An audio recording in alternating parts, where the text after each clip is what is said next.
ನಮಸ್ಕಾರ ವೀಕ್ಷಕರೇ, ಹೇಗಿದ್ದೀರಾ? ನನ್ನ ಚಾನಲ್ಗೆ ಸ್ವಾಗತ. ನಾನಿವತ್ತು ಒಂದು ಅದ್ಭುತವಾದಂಥ ಸೂಪರ್ ಟೇಸ್ಟ್ ಇರೋವಂಥ ಒಂದು ಹೊಸಕೋಟೆ ದಮ್ ಬಿರಿಯಾನಿನ ಟ್ರೈ ಮಾಡ್ತಾ ಇದ್ದೀನಿ. ಸಖತ್ ಟೇಸ್ಟ್ ಇರುತ್ತೆ ಕೂಡ, ಮತ್ತು ಫಸ್ಟ್ ಟೈಮ್ ಕೂಡ ನಾನು ಟ್ರೈ ಮಾಡಿರೋದು. ತುಂಬಾ ರುಚಿಯಾಗೂ ಇರುತ್ತೆ. ಇದನ್ನು ತುಂಬ ಸಿಂಪಲ್ ವೇನಲ್ಲಿ ಹೇಳ್ಕೊಡ್ತೀನಿ. ನೀವು ಪರ್ಫೆಕ್ಟಾಗಿ ಮಾಡಬೇಕು ಅಂತಂದರೆ ಅದು ತುಂಬ ದೊಡ್ಡದಾಗುತ್ತೆ. ಸೊ ಇದನ್ನೇ ಅದೇ ಟೇಸ್ಟ್ ಬರೋ ಹಾಗೆ ಸಿಂಪಲಾಗಿ ಹೇಗೆ ಮಾಡೋದು ಅಂತ ನಾನು ತೋರಿಸ್ಕೊಡ್ತಾ ಇದ್ದೀನಿ. ಸೊ ನೋಡ್ಕೊಳ್ಳಿ. ಮೊದಲನೇದಾಗಿ ನಾನು ಇದಕ್ಕೆ ಒಂದು 3/4 kg ಮೀನ್ಸ್ ಒಂದು 750 ಗ್ರಾಮ್ ಚಿಕನ್ನ ತಗೊಂಡಿದ್ದೀನಿ. ಇದಕ್ಕೆ ಸ್ವಲ್ಪ ಬೋನ್ಲೆಸ್ಸು ಮತ್ತು ವಿತ್ ಬೋನ್ ಇರೋ ಅಂಥದ್ದು ಕೂಡ ತಗೊಂಡಿದ್ದೀನಿ, ಚೆನ್ನಾಗಿರುತ್ತೆ ಅನ್ನೋ ಕಾರಣಕ್ಕೆ. ನೆಕ್ಸ್ಟ್ ನಾವೀಗ ಮೊದಲನೇದಾಗಿ ಏನು ಮಾಡ್ಕೋಬೇಕಪ್ಪ ಅಂತಂದರೆ, ಒಂದು ಮೀಡಿಯಮ್ ಸೈಜು ಈರುಳ್ಳಿ ಮತ್ತು ಒಂದು 2 ಮೀಡಿಯಮ್ ಸೈಜು ಟೊಮೆಟೊ ಹಣ್ಣನ್ನು ನೀವು ಸಣ್ಣದಾಗಿ ರುಬ್ಕೋಬೇಕಾಗುತ್ತೆ.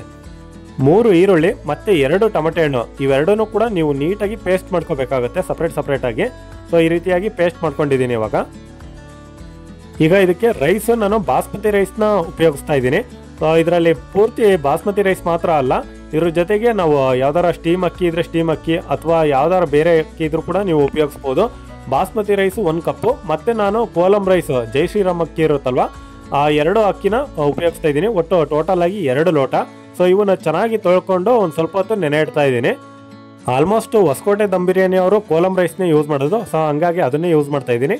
ಈಗ ನೆಕ್ಸ್ಟ್ ಮಸಾಲ ಪದಾರ್ಥ ಏನಪ್ಪ ಅಂತಂದರೆ, 1-2 ಪಲಾವ್ ಎಲೆ ಮತ್ತು ಒಂದು ಸ್ಟಾರ್ ಮೊಗ್ಗ ಮತ್ತು 2 ಇಂಚು ಚಕ್ಕೆ, ಒಂದು 3 ಏಲಕ್ಕಿ ಪ್ಲಸ್ ಒಂದು 4-5 ಲವಂಗನ ಉಪಯೋಗಿಸ್ತಾ ಇದ್ದೀನಿ. ಮತ್ತು ಒಂದು ಡ್ರೈ ಬಾಳೆಹಣ್ಣು ಪೀಸ್ ಇರುತ್ತಲ್ವ, ಅದನ್ನು ಕೂಡ ಹಾಕ್ಕೊಂಡಿದ್ದೀನಿ. ನೆಕ್ಸ್ಟ್ ಸ್ವಲ್ಪ ಸೋಂಪು ತಗೊಂಡಿದ್ದೀನಿ, ಒಂದು ಅರ್ಧ ಚಮಚದಷ್ಟು. ಕೊನೆಯದಾಗಿ ನಾನು ಒಂದು 5-6 ಮೆಣಸಿನಕಾಳನ್ನು ಬಳಸ್ತಾ ಇದ್ದೀನಿ. ಸೊ ಇದಿಷ್ಟು ಕೂಡ ಮಸಾಲೆ ಐಟಮ್ಸು. ಇದ್ರ ಜೊತೆ ನಟ್ ಮೊಗ್ಗು ಮತ್ತು ಜಾಪತ್ರೆ ಅವೆಲ್ಲ ಹಾಕ್ತಾರೆ, ಬಟ್ ನಾವೇನೂ ಹಾಕ್ತಾ ಇಲ್ಲ. ಸೊ ಸಿಂಪಲಾಗಿ ಹೇಳ್ಕೊಡ್ತಾ ಇದ್ದೀನಿ. ಸೊ ಇವಿಷ್ಟು ಹಾಕಿರೋ ಸಾಕು, ಒಳ್ಳೆ ಫ್ಲೇವರೇ ಬರುತ್ತೆ. ನೆಕ್ಸ್ಟ್ ಈಗ ಒಂದು ಪಾತ್ರೆಗೆ ನಾನು ಒಂದು 4-5 ಟೇಬಲ್ ಸ್ಪೂನಷ್ಟು ಎಣ್ಣೆನ ಬಿಟ್ಕೋತಾ ಇದ್ದೀನಿ. ಎಣ್ಣೆನ ಬಿಟ್ಕೊಂಡು ಇವಾಗ ಎಲ್ಲ ಐಟಮ್ನು ಕೂಡ ಅದರಲ್ಲಿ ಹಾಕಿ ಇವಾಗ ಸ್ವಲ್ಪ ಮಸಾಲೆನ ನಾನು ಹುರ್ಕೋತಾ ಇದ್ದೀನಿ ಚೆನ್ನಾಗಿ ಎಣ್ಣೆನಲ್ಲಿ. ಈಗ ಮಸಾಲೆನ ಸ್ವಲ್ಪ ಫ್ರೈ ಮಾಡ್ಕೊಂಡ ನಂತರ ಇದಕ್ಕೆ ನಾನೇನು ಈರುಳ್ಳಿ ಪೇಸ್ಟ್ನ ರೆಡಿ ಮಾಡಿ ಇಟ್ಕೊಂಡಿದ್ನಲ್ವ, ಅದನ್ನು ಹಾಕಿ ಇವಾಗ ಚೆನ್ನಾಗಿ ಫ್ರೈ ಮಾಡ್ಕೋತಾ ಇದ್ದೀನಿ. ನಾವು ಹೆಚ್ಚೆ ಹಾಕೋದನ್ನು ಸ್ವಲ್ಪ ಗೋಲ್ಡನ್ ಕಲರ್ ಬರೋವರೆಗೂ ಜಾಸ್ತಿ ಹೊತ್ತು ಟೈಮ್ ಹಿಡಿಯುತ್ತೆ, ಬಟ್ ನಾವು ರುಬ್ಬ ಹಾಕಿರೋದಲ್ವ, ಹಂಗಾಗಿ ಸ್ವಲ್ಪ ಬೇಗನೆ ಅದು ಚೆನ್ನಾಗಿ ಫ್ರೈ ಆಗಿಬಿಡುತ್ತೆ ಈರುಳ್ಳಿ. ಸೊ ಅದಕ್ಕೋಸ್ಕರ ಈಗ ಒಂದು 2 ನಿಮಿಷ ಫ್ರೈ ಮಾಡ್ಕೊಂಡ ನಂತರ ಅದಕ್ಕೆ 1-1.5 ಸ್ಪೂನಷ್ಟು ನಾನು ಶುಂಠಿ ಬೆಳ್ಳುಳ್ಳಿ ಪೇಸ್ಟನ್ನು ಹಾಕೋತಾ ಇದ್ದೀನಿ.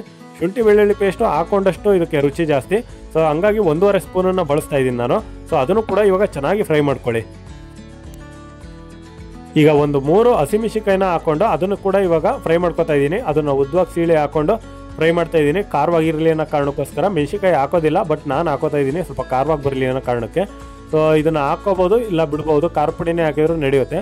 ಇವಾಗ ನೆಕ್ಸ್ಟು ಸ್ವಲ್ಪ ಮೆಣಸಿನಕಾಯಿ ಹುರ್ಕೊಂಡಾದ್ಮೇಲೆ ಈಗ ನಾವೇನು ಟೊಮೆಟೊ ಸಾಸ್ ರೆಡಿ ಮಾಡಿ ಇಟ್ಕೊಂಡಿದ್ವಲ್ವ, ಅದನ್ನು ಹಾಕೊಂಡು ಇವಾಗ ಟೊಮೆಟೊ ಎಲ್ಲ ಚೆನ್ನಾಗಿ ಒಂದು ಸ್ವಲ್ಪ ಫ್ರೈ ಆಗೋವರೆಗೂ, ಒಂಚೂರು ಕುದಿ ಬರುತ್ತಲ್ವ ಅಲ್ಲಿವರೆಗೂ ನೀವು ಫ್ರೈ ಮಾಡ್ಕೊಳ್ಳಿ.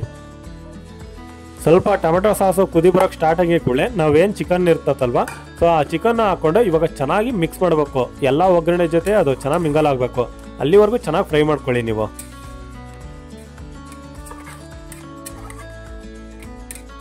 ಈಗ ಚಿಕನ್ ಎಲ್ಲ ಒಂದು ಸ್ವಲ್ಪ ಆ ಫ್ರೈ ಜೊತೆಗೆ ಮಿಂಗಲ್ ಆದ ನಂತರ ಇದಕ್ಕೆ ನಾನು 1 ಚಮಚ ಧನಿಯಾ ಪುಡಿನ ಹಾಕ್ತಾ ಇದ್ದೀನಿ. ಮತ್ತೆ 1-1.5 ಸ್ಪೂನಷ್ಟು ಚಿಕನ್ ಮಸಾಲ ಪೌಡರು ಅಥವಾ ಬಿರಿಯಾನಿ ಪೌಡರ್ ಯಾವ್ದಾರ ಹಾಕ್ಬೋದು ನೀವು. ಸ್ವಲ್ಪ ಜಾಸ್ತಿನೇ ಹಾಕಿ, ಯಾಕಂದರೆ ಫ್ಲೇವರ್ ಚೆನ್ನಾಗಿ ಬರುತ್ತೆ ಹಂಗಾಗಿ. ನೆಕ್ಸ್ಟು ನಾನು ಖಾರದ ಪುಡಿ ಹಾಕ್ತಾ ಇದ್ದೀನಿ, ನೋಡ್ಕೊಂಡು ಹಾಕಿ. ನಾನು ಎಷ್ಟು ಬೇಕೋ ಅಷ್ಟು ಹಾಕ್ಕೊಂಡಿದ್ದೀನಿ. ಒಂದು ಅರ್ಧ ಸ್ಪೂನಷ್ಟು ಗರಂ ಮಸಾಲನ ಹಾಕ್ಕೊಂಡಿದ್ದೀನಿ. ಸೊ ಇದಿಷ್ಟನ್ನ ಹಾಕಿ ಇವಾಗ ನೀವು ಚೆನ್ನಾಗಿ ಒಂದು ಸ್ವಲ್ಪ ಮಿಕ್ಸ್ ಮಾಡಬೇಕಾಗುತ್ತೆ. ಆ ಖಾರದ ಐಟಮ್ಸ್ ಏನೇನಿರುತ್ತಲ್ವ ಎಲ್ಲನೂ ಕೂಡ. ಸೊ ಇವಾಗ ಹಾಕಿ ಚೆನ್ನಾಗಿ ಮಿಕ್ಸ್ ಮಾಡಿ ಅದನ್ನು ಒಂದ್ಸಲ. ಈಗ ನೀವು ನೋಡ್ತಾ ಇರ್ಬೋದು ಒಗ್ಗರಣೆ ಯಾವ ರೀತಿಯಾಗಿ ಬಂದಿದೆ ಅಂತ ಚಿಕನ್ ಜೊತೆಗೆ. ಸೊ ಈ ರೀತಿಯಾಗಿ ಒಂದು 50% ಅಂತೂ ಬೇಯಬೇಕಾಗುತ್ತಿದ್ದು. ಸೊ ಇವಾಗ ನೆಕ್ಸ್ಟ್ ನಾನು ಕೊತ್ತಂಬರಿ ಸೊಪ್ಪನ್ನು ಹಾಕ್ತಾ ಇದ್ದೀನಿ, 1 ಕಪ್ನಷ್ಟು ಹಾಕ್ತಾ ಇದ್ದೀನಿ. ಈಗ ಸ್ವಲ್ಪ ಪುದೀನ ಸೊಪ್ಪನ್ನು ಹಾಕ್ತಾ ಇದ್ದೀನಿ. ಪುದೀನ ಎಷ್ಟು ಹಾಕ್ಬೇಕಪ್ಪ ಅಂತಂದರೆ, ಕೊತ್ತಂಬರಿ ಏನು ಹಾಕಿರ್ತೀವಲ್ವ ಅದಕ್ಕಿಂತ ಒಂದು ಸ್ವಲ್ಪ ಕಡಿಮೆನೇ ಹಾಕಬೇಕು. ಅದ್ರ ಸಮನಾಗೂ ಹಾಕಂಗಿಲ್ಲ, ಜಾಸ್ತಿನೂ ಹಾಕಂಗಿಲ್ಲ, ಯಾಕಂದರೆ ಅದೇ ಫ್ಲೇವರ್ ಆಗ್ಬಿಡುತ್ತೆ ಬಿರಿಯಾನಿ ಪೂರ್ತಿ. ಸೊ ಹಂಗಾಗಿ ಸ್ವಲ್ಪ ಪುದೀನನ ಕಡಿಮೆನೇ ಹಾಕಿ ನಡೆಯುತ್ತೆ, ಕೊತ್ತಂಬರಿನೇ ಸ್ವಲ್ಪ ಜಾಸ್ತಿ ಹಾಕಬೇಕಾಗುತ್ತೆ. ಇದನ್ನು ಹಾಕಿ ಇವಾಗ ಸ್ವಲ್ಪ ಮಿಕ್ಸ್ ಮಾಡ್ಕೊಳ್ಳಿ ಅದನ್ನು. ಈಗ ಕೊನೆಯದಾಗಿ ಒಂದು 1/4 ಚಮಚ ಅರಿಶಿನ ಪುಡಿ ಮತ್ತು ರುಚಿಗೆ ತಕ್ಕಷ್ಟು ಉಪ್ಪು ನಾನು 1.5 ಸ್ಪೂನಷ್ಟು ಹಾಕ್ತಾ ಇದ್ದೀನಿ. ಸೊ ಇದಿಷ್ಟನ್ನ ಹಾಕಿ ನೀವು ಈಗ ಒಂದು ಸ್ವಲ್ಪ ಮಿಕ್ಸ್ ಮಾಡಿಬಿಡಿ, ಯಾಕಂದರೆ ಉಪ್ಪಿನ ರುಚಿ ಎಲ್ಲ ಹಿಡ್ಕೋಬೇಕಲ್ವ. ಸೊ ಹಂಗಾಗಿ ಒಂದು ಸ್ವಲ್ಪ ಚೆನ್ನಾಗಿ ಮಿಕ್ಸ್ ಮಾಡಿಬಿಡಿ ಅದರಲ್ಲಿ. ಈಗ ಒಂದು ಪ್ಲೇಟ್ ಮುಚ್ಚಿ ಒಂದು ಸ್ವಲ್ಪ ಹೊತ್ತು ಬಿಡಿ ಅದನ್ನು. ಈಗ ಸ್ವಲ್ಪ ಕುದಿಲಿಕ್ಕೆ ಸ್ಟಾರ್ಟ್ ಆಗುತ್ತಲ್ವ, ನಾವು ಯಾವುದೇ ಥರ ನೀರನ್ನು ಬಳಸಿಲ್ಲ. ಸೊ ಅದೇ ನಾವು ಏನು ಸಾಸ್ ಎಲ್ಲ ಹಾಕಿರ್ತೀವಲ್ವ, ಎಲ್ಲ ಪೇಸ್ಟನ್ನ ಹಾಕಿ ಅದೇ ನೀರು ಬಿಟ್ಕೊಂಡಿರುತ್ತೆ. ಈಗ ಚೆನ್ನಾಗಿ ಒಂದು ಸ್ವಲ್ಪ ಕುದಿಯೋದಕ್ಕೆ ಸ್ಟಾರ್ಟ್ ಆಗಿದ ನಂತರ ಈಗ ನೀರನ್ನು ಹಾಕಬೇಕಾಗುತ್ತೆ ನಾವು. ನಾನಿವಾಗ 2 ಲೋಟ ರೈಸನ್ನು ಉಪಯೋಗಿಸಿದ್ದೆ. ಸೊ ಹಂಗಾಗಿ ಜಸ್ಟ್ 2 ಲೋಟ ಅಷ್ಟೇ ನೀರನ್ನು ಹಾಕೋಬೇಕು ನಾವು, ಜಾಸ್ತಿ ಹಾಕೋಣಂಗೂ ಇಲ್ಲ. ಸ್ವಲ್ಪ ಶೇರ್ವ ಏನಾದ್ರು ತೆಗ್ದಿಕ್ಕಿಂತೀರ ಅಂತಂದರೆ ಒಂದು 2.5 ಲೋಟ ನೀರನ್ನು ಹಾಕಿ ನಡೆಯುತ್ತೆ. ಸೊ ಯಾಕಂದರೆ ಆಲ್ರೆಡಿ ನಾವು ಅಕ್ಕಿನೂ ಕೂಡ ನೆನೆಸಿಟ್ಟಿರ್ತೀವಲ್ವ, ಹಂಗಾಗಿ ನೀರನ್ನ ಅದು ಜಾಸ್ತಿ ಹೀರ್ಕೊಳ್ಳೋದಿಲ್ಲ. ಸೊ ಹಂಗಾಗಿ ಜಸ್ಟ್ ಒಂದು 2-2.5 ಲೋಟ ಅಷ್ಟೇ ಅದನ್ನು ನೀವು ಬಳಸಬೇಕಾಗುತ್ತೆ. ಈಗ ನೀರನ್ನೆಲ್ಲ ಹಾಕಿ ಅದಕ್ಕೆ ಒಂದು ಅರ್ಧ ಹೋಳು ನಿಂಬೆಹಣ್ಣು ಆದರೆ ಸಾಕು. ಅದನ್ನು ಹಿಂಡ್ಬಿಟ್ಟು ಇವಾಗ ಸ್ವಲ್ಪ ಹೊತ್ತು ಕುದಿಯೋದಕ್ಕೆ ಬಿಡಿ ಅದನ್ನು. ಈಗ ಕುದಿಲಿಕ್ಕೆ ಸ್ಟಾರ್ಟ್ ಆಗುತ್ತಲ್ವ, ಸೊ ಆ ಸ್ಟಾರ್ಟ್ ಆದಾಗ ನೀವೇನು ರೈಸ್ ನೆನೆ ಇಟ್ಕೊಂಡಿರ್ತೀವಲ್ವ ಅದನ್ನ ಇವಾಗ ನಿಧಾನಕ್ಕೆ ಹಾಕೋತಾ ಹೋಗೋಣ ಸ್ವಲ್ಪನೇ.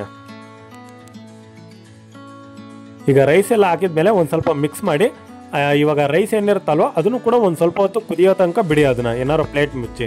ಸೊ ಈಗ ಕುದಿಯೋದಕ್ಕೆ ಸ್ಟಾರ್ಟ್ ಆಗುತ್ತಲ್ವ, ಈಗ ಒಂದು ಸ್ವಲ್ಪ ನೋಡಿ ಅದನ್ನು ಆಲ್ರೆಡಿ ಬೆಂದಿದೆಯೋ ಇಲ್ವೋ ಅಂತ. ಒಂದು ಅಟ್ಲೀಸ್ಟ್ ಒಂದು 80% ಇದು ಬೆಂದಿರಬೇಕು. ಹಂಗಂತ ಪೂರ್ತಿನೂ ಕೂಡ ಬೆಂದಿರಬಾರ್ದು, ಇನ್ನು ಕಾಳಂಗೂ ಇರಬೇಕು, ಸ್ವಲ್ಪ ಮೆತ್ತಗಾಗಿರ್ಬೇಕು. ಆ ರೇಂಜಲ್ಲಿದ್ದಾಗ ಈಗ ನಾವು ದಮ್ ಕಟ್ಸ್ಬೇಕಾಗುತ್ತೆ. ಇದಕ್ಕೆ ಪೂರ್ತಿಯಾಗಿ ಇದರಲ್ಲೇ ಬೇಯೋ ತನಕ ನಾವು ಬಿಡೋಂಗಿಲ್ಲ. ಸೊ ಹಂಗಾಗಿ ಬಾಳೆದೆಲೆ ಇದ್ದರೆ ಬಾಳೆದೆಲೆ ಅಥವಾ ಈ ರೀತಿ ಯಾವ್ದಾರ ಒಂದು ಬಟ್ಟೆ ಇದ್ದರೆ ಬಟ್ಟೆ ಅದನ್ನು ಮೇಲೆ ಮುಚ್ಚಿ ಅದ್ರ ಮೇಲೆ ಒಂದು ಪ್ಲೇಟ್ ಮುಚ್ಚಿ ಅದ್ರ ಮೇಲೆ ಯಾವ್ದಾರ ಒಂದು ವೇಟ್ ಇಡಿ. ಆ ಹವೆ ಆ ಕಡೆಯಿಂದನೂ ಹೋಗ್ಬಾರ್ದು ಹೊರಗೆ, ಸೊ ಒಳಗೆ ಬೆಂದ್ಕೋಬೇಕು. ಈ ರೀತಿ ದಮ್ ಕಟ್ಸೋದನ್ನ ಬೇರೆ ರೀತಿನಲ್ಲಿ ಮಾಡ್ತಾರೆ. ಫಸ್ಟ್ ಒಂದು ತವ ಇಟ್ಟು ಅದ್ರ ಮೇಲೆ ಪಾತ್ರೆ ಇಟ್ಟು ಅದ್ರ ಮೇಲೆ ದಮ್ ಕಟ್ಸ್ತಾರೆ. ಸೊ ಅಷ್ಟೆಲ್ಲ ಸಾಹಸ ಮಾಡೋದು ಬೇಡ ಅಂತೇಳಿ ಸಿಂಪಲ್ ಆಗಿ ಹೇಳ್ಕೊಡ್ತಾ ಇದ್ದೀನಿ.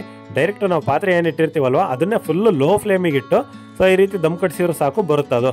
ಸೊ ಈ ರೀತಿಯಾಗಿ ದಮ್ ಕಟ್ಸಿದ ಮೇಲೆ ಒಂದು 10 ನಿಮಿಷ ಅಂತೂ ಬಿಡಬೇಕಾಗುತ್ತೆ. ಸೊ ಆ 10 ನಿಮಿಷ ಬಿಟ್ಟಾದ್ಮೇಲೆ ನೋಡಿರಿ ಈ ರೀತಿಯಾಗಿ ಔಟ್ಪುಟ್ ಬರುತ್ತೆ. ಸೊ ಈ ರೀತಿಯಾಗಿ ಚೆನ್ನಾಗಿ ಇದು ಒಳಗಡೆನೆ ದಮ್ ಕಟ್ಕೊಂಡು ಚೆನ್ನಾಗಿ ಬೆಂದಿದೆ. ಒಂದು ಫ್ಲೇವರ್ ಸ್ಮೆಲ್ಲಲ್ಲೇ ಗೊತ್ತಾಗ್ಬಿಡುತ್ತೆ ನಿಮಗದು ಯಾವ ರೀತಿ ಇದೆ ಅಂತ. ದಮ್ ಕಟ್ಸಿದಾಗ ಒಂದೊಂದ್ಸಲ ಸೀದೋದ್ರೆ ಏನು ಮಾಡೋದು, ಹೆಂಗೆ ಗೊತ್ತಾಗುತ್ತೆ ಒಳಗೆ ಬೆಂದಿದೆಯೋ ಇಲ್ವೋ ಅಂತ ನೀವು ಡೌಟ್ ಪಡ್ಬೋದು. ಸೊ ಅದಕ್ಕಿಷ್ಟೇ ಟ್ರಿಕ್ಸು. ಸ್ವಲ್ಪ ಕಿವಿನ ಹತ್ತ ಇಟ್ಕೊಂಡು ನೀವು ಕೇಳಿ, ಒಂದು ಸ್ವಲ್ಪ ಕುದೀತಾ ಇರೋ ಸೌಂಡ್ ಬಂತು ಅಂದರೆ ಇನ್ನೂ ಕುದೀತಾ ಇದೆ ಅಂತ ಅರ್ಥ. ಕುದಿಯೋ ಸೌಂಡ್ ಯಾವಾಗ ನಿಲ್ಲುತ್ತಲ್ವ ಆವಾಗ ಅದು ಬೆಂದಿದೆ ಅಂತ ಅರ್ಥ. ಇಷ್ಟೇ ಟ್ರಿಕ್ಸ್ ಇದು. ಈಗ ಹೊಸಕೋಟೆ ದಮ್ ಬಿರಿಯಾನಿ ರೆಡಿಯಾಗಿದೆ. ನಾನಂತರೂ ತಿಂದ್ಬಿಟ್ಟೆ ಹೇಳ್ತಾ ಇರೋದು. ಸೊ ಯಾವ ರೀತಿಯಾಗಿ ನಾವು ಇದನ್ನು ಮಾಡ್ತಾರಲ್ವ ಅದೇ ರೀತಿಯಾಗಿ ಫ್ಲೇವರು ಟೇಸ್ಟು ಕೂಡ ಇದೆ, ಯಾವುದೇ ಥರ ಕಾಂಪ್ರಮೈಸು ಆಗಿಲ್ಲ. ಸೊ ಇಷ್ಟೇ ಸಿಂಪಲ್ ಆಗು ಕೂಡ ಮಾಡಿಕೊಂಡು ಅದೇ ಟೇಸ್ಟಲ್ಲೇ ನಾವು ಮಾಡ್ಕೋಬೋದು. ಸೊ ಅದು ಈ ವಿಡಿಯೋ ನಿಮಗೆಲ್ಲ ಇಷ್ಟ ಆಗಿರೋ ಈ ಫ್ಲೇವರು ಅಥವಾ ನಾನು ತೋರಿಸಿರೋ ರೀತಿ ದಯವಿಟ್ಟು ನನ್ನ ಚಾನಲ್ಗೆ ಸಬ್ಸ್ಕ್ರೈಬ್ ಆಗಿ ಈ ವಸ್ತುವಿಗೆ ಒಂದು ಸ್ವಲ್ಪ ಸಪೋರ್ಟ್ ಮಾಡಿ. ಈ ಬಿರಿಯಾನಿ ಒಬ್ಬನಿಗೆ ತಿನ್ನೋಕ್ಕಾಗೋದಿಲ್ಲ. ಸೊ ನೋಡ್ತಾ ಇದ್ದೀರಲ್ವ, ನೀವು ಹಂಗೆ ತಿನ್ಕೊಳ್ಳಿ. ಸೊ ಆದಷ್ಟು ಮನೆಯಲ್ಲಿ ಟ್ರೈ ಮಾಡ್ಕೊಂಡು ತಿನ್ನಿ, ತುಂಬ ರುಚಿಯಾಗೂ ಇರುತ್ತೆ. So thanks for watching.